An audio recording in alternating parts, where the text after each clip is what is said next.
wabarakatuh. Waalaikumsalam warahmatullahi wabarakatuh. Selamat siang dan salam sejahtera untuk kita sekalian yang saya hormati rekan-rekan media Polres Metro Jakarta Barat. Pada kesempatan siang hari ini, kami dari Polres Metropolitan Jakarta Barat akan melakukan press release terkait dengan tindak pidana penipuan dan atau penggelapan berdasarkan laporan polisi nomor 5929 11 Romawi tahun 2022 tanggal 19 November tahun 2022 terkait dengan perkara penipuan dan atau penggelapan sebagaimana diatur di dalam pasal 378 dan atau 372 Kitab Undang-Undang Hukum Pidana. Barang siapa dengan maksud hendak menguntungkan diri sendiri atau orang lain dengan melawan hukum, baik dengan memakai nama palsu atau keadaan palsu, baik dengan akal dan tipu muslihat, maupun dengan perkataan-perkataan bohong, membujuk orang supaya memberikan suatu barang, membuat hutang atau menghapus piutang, dipidana karena penipuan dengan pidana penjara selama-lamanya 4 tahun. Kemudian barang siapa dengan sengaja dan melawan hukum memiliki barang yang sama sekali atau sebagian kepunyaan orang lain, dan barang itu dalam penguasaannya bukan karena kejahatan, dipidana karena penggelapan dengan pidana penjara selama-lamanya 4 tahun. Pada peristiwa tindak pidana ini, pelapor atas nama inisial SD sebagai pengacara korban atas nama AL, umur 39 tahun, laki-laki, karyawan swasta, tinggal di wilayah Cipondo, Tangerang. Adapun modus operandi daripada tindak pidana yang dilakukan oleh terlapor adalah terlapor menghubungi korban dengan maksud untuk menawarkan 2 unit mobil mewah, antara lain 1 unit mobil Toyota Land Cruiser tahun 2019 dengan harga 400 juta rupiah dan mobil Mercedes-Benz tipe G63 tahun 2021 seharga 950 juta rupiah. Setelah korban melakukan pembayaran, ternyata mobil tidak kunjung ada dan diserahkan kepada korban. Atas peristiwa tersebut, korban merasa dirugikan dan melaporkan ke Polres Metro Jakarta Barat. Kemudian identitas tersangka dapat saya jelaskan atas nama APB alias A alias AP atau ajudan pribadi. Umur 27 tahun, wira swasta, beralamat di Kelurahan Tabaringan, Kecamatan Ujung Tanah, Kota Makassar, Provinsi Sulawesi Selatan. Tempat kejadian perkara di wilayah Kecamatan Kalideres, Jakarta Barat. Dapat saya jelaskan kronologis kejadian daripada tindak pidana ini, di mana terlapor menghubungi korban untuk menawarkan 2 unit kendaraan. Yang pertama Toyota Land Cruiser tahun 2019 seharga 400 juta rupiah dan mobil Mercedes-Benz tahun 2021 seharga 950 juta rupiah. Peristiwa ini terjadi pada tanggal 2 Desember 2021. Setelah korban menyetujui dan menyepakati tawaran penjualan mobil tersebut, maka korban AL mentransfer uang ke rekening terlapor A. Yang pertama sejumlah 400 juta rupiah untuk pembelian mobil Toyota Land Cruiser. Kemudian korban AL juga melakukan transfer yang kedua, itu pada tanggal 6 Desember 2021 sebesar 750 juta rupiah untuk pembelian mobil Mercedes-Benz. Sisanya sebesar 200 juta rupiah ditransfer pada tanggal 14 Desember 2021.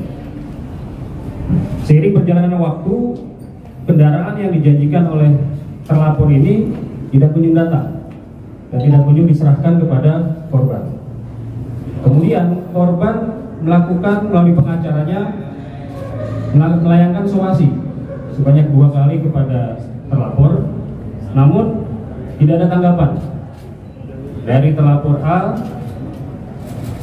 Karena tidak ada itikat baik dari terlapor, maka korban melaporkan ke Polres Metro Jakarta Barat karena sudah mengalami kerugian sebesar 1.350 juta rupiah. Kemudian setelah penyidik menerima laporan polisi, dilakukan serangkaian tindakan penyelidikan oleh penyelidik. Di antaranya mengundang para pihak, apakah itu pelapor, para saksi, dan juga terlapor untuk dilakukan klarifikasi. Namun sekali lagi dalam proses penyelidikan terlapor tidak hadir dalam undangan untuk memberikan klarifikasi kepada penyelidik. Namun ketidakhadiran terlapor bukan merupakan suatu hambatan bagi penyelidik, karena dari hasil upaya-upaya penyelidikan ditemukan fakta-fakta adanya dugaan tindak pidana, sehingga penyelidik melakukan gelar perkara untuk meningkatkan status dari tahap penyelidikan ke tahap penyidikan.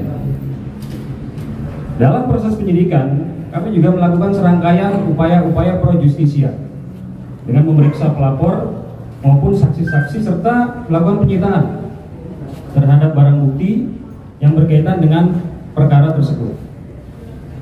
Dan juga penyidik melakukan pemanggilan terhadap terlapor selama 2 kali. Namun terlapor juga tidak pernah hadir dengan alasan yang tidak jelas, sehingga penyidik mengambil langkah dengan menerbitkan surat perintah membawa saksi terhadap pelapor. Kemudian tim penyidik Polres Metro Jakarta Barat berdasarkan informasi yang diterima, terlapor berada di wilayah Kota Makassar, Provinsi Sulawesi Selatan.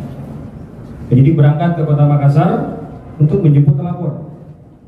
Kemudian mendatangi tempat tinggal terlapor. Ditemukan fakta bahwa terlapor tidak ada di rumahnya. Kemudian selama beberapa hari melakukan pengamatan, diperoleh informasi terlapor ini sedang mengendari kendaraan bermotor di suatu jalan di Kota Makassar. Kemudian penyidik menghentikan kendaraan tersebut untuk melakukan pemeriksaan, dan ternyata benar di dalam mobil tersebut terdapat terlapor atas nama A, dan penyidik menjelaskan maksud dan tujuan menghentikan kendaraan terlapor A untuk membawa terlapor ke Jakarta sebagai saksi terlapor terkait dengan perkara penipuan dan penggelapan yang dilaporkan oleh korban. Nah, kemudian setelah dilakukan membawa terlapor ke Polres Metro Jakarta Barat, kami melakukan serangkaian pemeriksaan terhadap terlapor. Terlapor mengakui perbuatannya telah melakukan tindak pidana penipuan dan atau penggelapan, sehingga penyidik kembali melakukan gelar perkara yang dipimpin oleh Kasat Reskrim dan Wakasat Reskrim untuk meningkatkan status terlapor menjadi tersangka berdasarkan 2 alat bukti yang sah terhadap terlapor atas nama A, PB alias A alias ajudan pribadi. Setelah dilakukan pemeriksaan sebagai tersangka dan setelah selesai pemeriksaan dilakukan penahanan terhadap tersangka dengan pertimbangan dikhawatirkan tersangka bisa mempersulit proses penyidikan. Apakah itu melarikan diri, menghilangkan barang bukti, dan atau mengulangi perbuatannya lagi. Barang bukti yang kita amankan, yang pertama ada tangkapan layar percakapan di handphone, kemudian juga ada printout mutasi rekening, kemudian juga ada bukti transfer, dan juga foto kendaraan yang tadi sudah kita informasikan. Terhadap tersangka, sebagaimana tadi sudah saya sampaikan, kita kenakan dengan pasal 378 dan pasal 372 Kitab Undang-Undang Hukum Pidana dengan ancaman pidana selama 4 tahun penjara. Demikian penyampaian rilis yang dapat saya sampaikan. Silakan bagi rekan-rekan yang akan ada pertanyaan atau informasi. Kendaraan ini tidak pernah ada alias fiktif, dan memang kenapa si tersangka ini menawarkan kendaraan dengan harga yang jauh di bawah harga standar itu untuk menarik minat daripada korban dengan alasan mobil ini dijual murah, surat-suratnya lengkap, sehingga korban tertarik untuk membeli mobil yang katanya dimiliki oleh tersangka, padahal mobil itu tidak pernah ada. Saat ini korbannya hanya satu atau ada kemungkinan lain? Dari hasil pengembangan dan pendalaman, sementara ini korban baru 1 orang yang melaporkan. Namun kami tetap terus melakukan pendalaman dan pengembangan terhadap tersangka, dan sampai informasi ini kita rilis ke media, korbannya baru 1 orang. Alasannya Pak, dibalik alasan untuk melakukan penipuan, apakah unsur ekonomi atau gimana Pak? Ya, yang jelas alasan daripada pelaku ataupun tersangka untuk melakukan tindak pidana ini adalah terkait dengan kebutuhan ekonomi, di mana uang yang digunakan, uang yang diperoleh oleh pelaku ini digunakan untuk kepentingan pribadi si pelaku. Apakah seluruh uangnya masih ada atau sudah habis? Saat ini uang yang digunakan sebagian sudah digunakan, namun masih ada beberapa dana yang kita jadikan sebagai barang bukti. Pak Kapolres, ini kan dia sebelumnya sempat pernah bilang ingin mencicil ya Pak Kapolres. Itu sudah berapa lama mereka pelaku ini ingin melakukan pencicilan tapi tidak ada usaha untuk mencicil ke korban Pak Kapolres? Tadi sudah disampaikan, ketika tahapan-tahapan mediasi untuk diklarifikasi, disomasi, kemudian dipanggil oleh penyidik, itu tidak ada etikat baik untuk hadir. Jadi pelaku ini sama sekali tidak pernah datang menemui korban, hadir menemui penyelidik untuk mengklarifikasi. Jadi tidak ada istilah untuk mencicil hutangnya, apalagi membayar hutang kepada korban. Pak, udah berapa kali nih pelaku melakukan penipuan seperti itu? Baru 1 kali ini, karena yang laporan yang kami terima baru 1 dari korban. Pak, mungkin korbannya dari lingkup teman kah atau orang terdekat pelaku, bagaimana?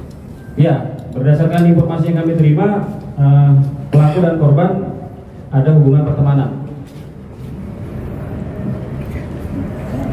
Pak, ajudannya ngomong Pak. Ajudannya boleh ngomong Pak. Boleh ngomong nggak Pak?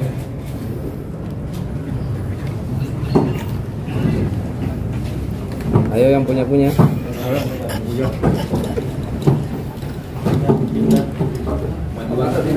Tanya dulu biar ada barang. Ajudan, ada yang mau disampaikan? Assalamualaikum warahmatullahi wabarakatuh. Ini sangat menyesalkan perbuatan kami dan insya Allah selesai secepatnya. Dan saya minta maaf segala-galanya. Itu duitnya untuk kebutuhan ini ya, foya-foya ya? Enggak. Buat apa kemarin? Mungkin Motifnya apa kemarin melakukan hal itu? Buat kebutuhan ya, itu apa?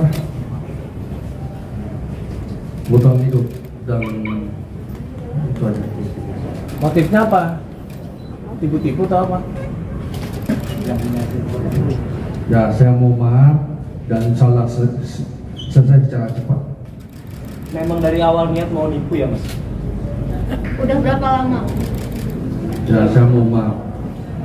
Oke, ya. Oke, makasih banyak Pak Kapolres. Terima kasih.